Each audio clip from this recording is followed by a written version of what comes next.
So Saif Ali Khan దాడి కేసులో ఒక ట్విస్ట్ చోటు చేసుకుంది సార్. అదేంటంటే మార్నింగ్ మనం చూసాం, దాడి చేసిన వ్యక్తిని పోలీసులు అరెస్ట్ చేసేసారు అని చెప్పేసి వార్తలు మొత్తం కూడా వైరల్ అయ్యాయి.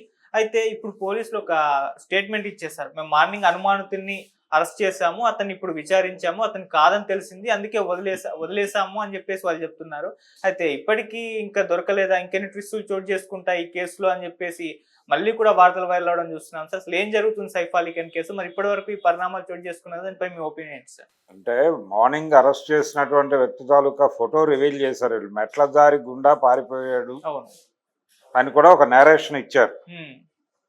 మెట్ల దారి గుండా పారిపోయాడు అని చెప్తూ వాళ్ళు పోస్ట్ చేసినటువంటి ఫోటోలో ఆ వ్యక్తి సీసీ కెమెరా వైపు చూస్తున్నట్టుగా ఆయన పోజ్ ఉంది. అంటే సీసీ కెమెరా వైపు చూస్తూ పోజ్ ఇచ్చి మెట్ల నుంచి పారిపోతున్నానని లీడ్ ఇవ్వడు కదా నేరస్తుడు ఎవరు. అలాగే అతను మెట్లు ఎక్కుతున్నటువంటి ఒక వీడియో కూడా సీసీ ఫుటేజ్ నుంచి దొరికింది అని చెప్పి వాడు పోస్ట్ చేశాడు సోషల్ మీడియాలో. ఇవన్నీ కూడా విచిత్రమైన వాతావరణంలో జరిగినాయి. అంటే అసలు అతను అవునా కాదా తెలీదు ఎవరు.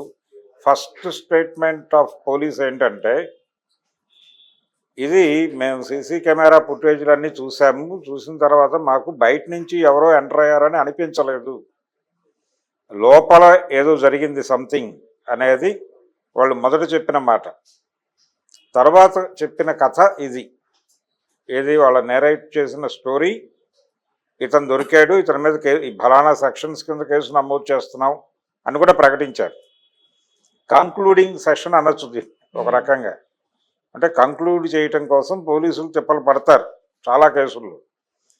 ఎందుకు జరుగుతుందంటే ఇది ఇప్పుడు ఎవరినో పెట్టారు ఆ కేసులో, ఈ పెట్టిన అతన్ని వద్దనుకున్నారు. ఇప్పుడు ఎందుకు వద్దనుకున్నారు అంటే రీజన్ ఇలా అయ్యి ఉండొచ్చు అనుకుంటున్నాను. ఇలాంటి కేసులు అనేకం చూసి ఉన్న అనుభవంతో నేను చెప్తున్నది ఏంటంటే, వాళ్ళ ఇంట్లో ఏదో ఒక గొడవ, ఇంటర్నల్ వార్ జరిగి ఉండొచ్చు. ఆ ఇంటర్నల్ వార్ ఎవరితోనైనా జరిగి ఉండొచ్చు. అది బయటకు డిస్క్లోజ్ చేసే కండిషన్ కాకపోయి ఉండొచ్చు. ఇది ఇంటర్నల్గా జరిగింది. అయితే సెలబ్రిటీ మీద దాడి జరగటం, ఆయన హాస్పిటల్కి వెళ్ళటం, ఇది బయటకి స్ప్రెడ్ అయింది. స్ప్రెడ్ అయిన దాన్ని వాస్తవాలు చెప్పి ప్రపంచాన్ని కన్ఫ్యూజ్ చేయటం కన్నా కూడా ఏదో ఒక పద్ధతిలో దీని మీద మూకుడు వేయటం మంచిది అనిపించి ఈ స్టోరీని అల్లి ఉండవచ్చు. అల్లారనే అనుకుందాం. ఇది నేను ఉదయం నుంచి ఫీల్ అవుతున్నది, ఇది కథే కావచ్చు అని. ఆ కథే అనే విషయాన్ని ఇప్పుడు నిర్ధారించారు. ఇలాంటి కథలు అనేకం పుట్టచ్చు. మనకి సత్యం బాబు లాంటి అనేక ఉదాహరణలు ఉన్నాయి. ఆయేషా మీరా కేసులో రకరకాల వ్యక్తుల్ని తీసుకెళ్లి రిమాండ్కి పంపించిన చరిత్ర ఉంది పోలీసులకి. జైళ్లలో ఒప్పందం కేసులని ఉంటాయి కొన్ని. ఒప్పందం కేసులు అంటారు వాళ్ళు, ఒప్పందం గాళ్ళు అని కూడా అంటారు. అంటే ఎవరో నేరం చేస్తారు, ఆ నేరం చేసిన వాడు ఏదో కారణం చేత తప్పించటం జరుగుతుంది. ఆ తప్పించిన ప్లేస్లో ఇంకెవరినో ఒప్పించి అక్కడ పెడతారు, వాళ్ళని ఒప్పందం గాళ్ళు అంటారు.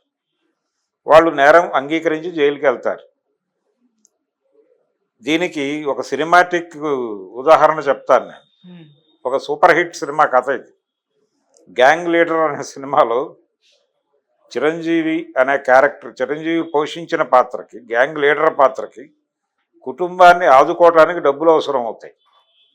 ఆ డబ్బులు ఇమ్మీడియట్గా ఎలా జనరేట్ చేయాలి అనే అర్థం కాక క్రైసిస్లో ఉండగా ఒక యాక్సిడెంట్ చూస్తాడు. అతను చూసి పరిగెత్తుకుంటూ వెళ్తాడు. నిజానికి వెళ్ళేటప్పుడు అతని ఇంటెన్షను ఆ గుద్దేసి వెళ్ళిపోతున్న మనిషిని చట్టం ముందు నిలబెట్టాలని. తీరా వెడితే అక్కడ ఆ పర్సన్, ఒక మహిళ, అతను అనుకోకుండా యాక్సిడెంట్ చేసేస్తుంది. ఈ దేశం నుంచి వేరే దేశం వెళ్ళిపోయే హడావిడిలో ఉంటుంది ఆవిడ ఫాదర్ ఒక పోలీస్ ఆఫీసరు.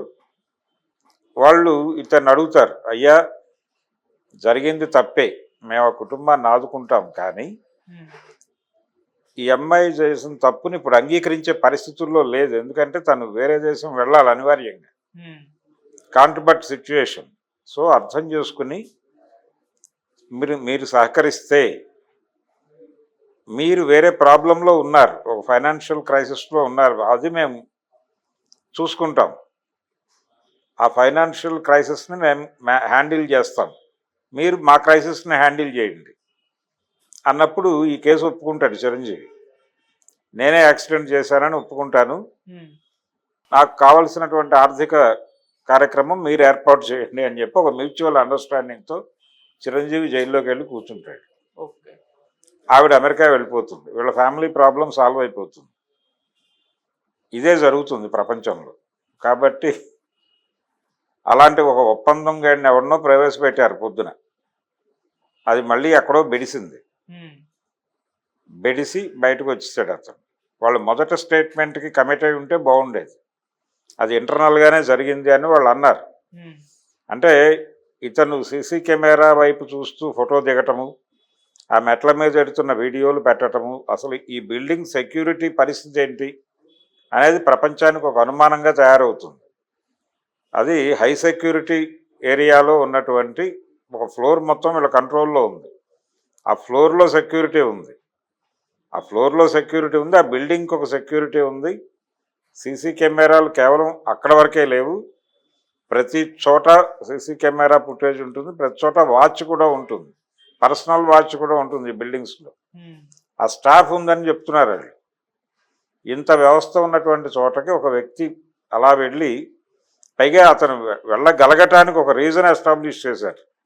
షారూఖ్ ఖాన్ ఇంటికి ట్రై చేశాడు అతను, అక్కడ సెక్యూరిటీ మరీ టైట్గా ఉండటంతో ఇక్కడ లూజ్గా ఉందని ఇక్కడికి వచ్చాడు అని చెప్పారు. ఇదొక నేరేషన్. ఇది కూడా విషయాన్ని పక్కదారి పట్టించే గొడవే. అంటే ఈ టోటల్ వ్యవహారం చూస్తే కరీనా కపూర్ ఒక ట్వీట్ చేసింది. ఆ ట్వీట్లో ఏం చెప్పిందంటే, జరిగింది దురదృష్టకరమైన సంఘటనే, దీని మీద స్పెక్యులేట్ చేయకండి, దయచేసి దీని మీద ఊహాగానాలు వ్యాప్తి చేసే ప్రయత్నం చేయకండి అని చెప్పారు ఆవిడ. అంటే ఊహాగానాలు ప్రచారం చేయొద్దు అని ఎందుకన్నారు ఆవిడ అనేది చూడాలి. ఎందుకన్నారు అంటే లోపల ఇంకేదో జరిగింది అని ప్రపంచం అనుకుంటుంది. ఇది సెలబ్రిటీ ఇంట్లో జరిగిన గొడవ కాబట్టి ఇది కుటుంబపరమైన గొడవ. ఫ్యామిలీలో ఎవరైనా ఘర్షణకి దిగి వాళ్ళ కోరికలు, అంటే ఇది ఫైనాన్షియల్ గొడవ కూడా అయి ఉండొచ్చు. ఇంకొకటి ఏంటంటే ఆయన మొదటి భార్య కొడుకు ఉన్నాడు అక్కడ, అతను ఎందుకున్నాడు, అక్కడే ఉంటున్నాడా లేకపోతే అప్పుడు వచ్చాడా, ఇలాంటి 100 డౌట్లు ఉన్నాయి అక్కడ. ఇది ఫ్యామిలీ డిస్ప్యూటా, ఆ రెండు కుటుంబాల మధ్య జరుగుతున్న యుద్ధంలో భాగంగా అది ముదిరి పాకాన పడి ఏదైనా జరిగిందా? అతనేమో నాన్ కాంట్రవర్షియల్ పర్సన్, ఇండస్ట్రీ పరంగా అతనికి ఎవరితోనూ శత్రుత్వాలు ఉన్నట్టుగా ఎక్కడా ఎస్టాబ్లిష్ కాలేదు, ఎవరితోనూ ఘర్షణాత్మకంగా వ్యవహరించడు, జోవియల్గా ఉంటాడు అనేది అతని క్యారెక్టర్ గురించి ఇండస్ట్రీ చెప్పే మాట. మరి ఎందుకు జరిగి ఉంటుంది ఇన్సిడెంట్ అంటే, ఏదో ఎక్కడైనా ఏదో సందర్భంలో కుటుంబ తగాదాలు వైలెంట్ ఇది టర్న్ తీసుకోవచ్చు. తల్లిదండ్రుల్ని చంపేసిన కొడుకులనే చూసాం మనం. అలాంటి వైలెన్స్ జరుగుతుంది ఫ్యామిలీలో కూడా, జరగచ్చు, అది అన్ఎక్స్పెక్టెడ్గా జరిగి ఉండొచ్చు, ఆ షాక్లో ఆ ఫ్యామిలీ ఉండుండొచ్చు. కానీ ఇక్కడ నష్టం, ప్రాణ నష్టం జరగలేదు కాబట్టి దీన్ని ఈ కంట్రోల్ చేసి భవిష్యత్తులో కూడా ఇది రైజ్ కాకుండా చూసుకుందాం లాంటి ప్లాన్స్ ఏవో ఉండుండొచ్చు వాళ్ళకి. అది డిపార్ట్మెంట్ను కూడా కన్విన్స్ చేసి ఉండవచ్చు, చేయగలిగినటువంటి కారణాలు ఉండుండొచ్చు అక్కడ. ఓకే, కన్విన్స్ అయిన తర్వాత వాళ్ళు ఈ మేరకు ప్రయత్నం చేసి ఉండొచ్చు. కానీ ఇదెందుకు బెడిసింది అనేది చూడాలి. ఎవరైనా ఉన్నారా నిజంగానే? అంటే డిపార్ట్మెంట్ మొదటి అంచనా అయితే ఎవరూ లేరండి, ఇప్పుడు కూడా వెతుకుతున్నామని చెప్తున్నారు. ఇప్పుడు ఫైనల్గా ఏం జరుగుతుంది అనేది చూడాలి. ఇంట్రెస్టింగ్ గొడవే. నా పర్సనల్ ఒపీనియన్ అయితే అది వాళ్ళు బయటకి డిస్క్లోజ్ చేయడానికి ఇష్టపడని వ్యక్తుల మధ్య గొడవ జరిగింది అక్కడ. ఆ గొడవ బయట పెట్టడం వాళ్ళకే ఇష్టం లేదు, అది సబబు కాదు అని డిపార్ట్మెంట్ కూడా కన్విన్స్ అయి ఉండొచ్చు. ఓకే, కన్విన్స్ అయి దీన్ని ఇంకో దారిలో కేసును నడపాలని ప్రయత్నం చేస్తున్నారు. ఈ ప్రయత్నం చేయటం కన్నా కూడా జరిగినదేదో ప్రపంచానికి చెప్పేసుకోవడం మంచిది. చెప్పేసుకుని వాళ్ళ పర్సనల్ లెవెల్లో వాళ్ళ ప్రైవసీకి ఇబ్బంది కాకుండా ఉండటం కోసం నేను దీన్ని ప్రపంచానికి చెప్పదలుచుకోవట్లేదు, ఇది ముగిసింది అనైనా చెప్పాలి. కనీసం ఏదో ఒక క్లారిటీ లేకపోతే ప్రపంచం 10 సార్లు మాట్లాడుతుంది దీన్ని, ఈ విషయాన్ని. బాలీవుడ్ హీరోల మీద దాడులు జరగడం, బాలీవుడ్లో బిగ్ పర్సనాలిటీస్ మీద దాడి జరగడం కొత్త ఏం కాదు. అమితాబ్ బచ్చన్ గారి ఇంటి బయట ఉండే లైట్లు ప్రతి 2 ఏళ్లకి ఒకసారి పగులుతాయి. వాళ్ళ ఇంటి బయట ఉండేటువంటి ఒక అవుట్ హౌస్ తాలూకా అద్దాలు పగులుతాయి ప్రతి 2 ఇయర్స్కి ఒకసారి. ఎవరు చేస్తారు అది? బాంబే నేటివ్ అనే పేరుతో గుజరాత్ నుంచి వచ్చి ఇక్కడ మమ్మల్ని దోచుకుంటున్నాడని ఒక అభిప్రాయంతో అప్పుడప్పుడు ఆ దాడులు జరుగుతూ ఉంటాయి. అది ఇలా ఈ టైంలో జరుగుతుంది అనే విషయం వారికి తెలుసు. అందుకని వారి జాగ్రత్తలో వారు ఉంటారు. ఈ దాడి జరుగుతుంది, మర్నాడు పేపర్లో వార్త వస్తుంది. ఇది రిపీటెడ్గా వార్త వస్తూ ఉంటుంది. అదొక గొడవ.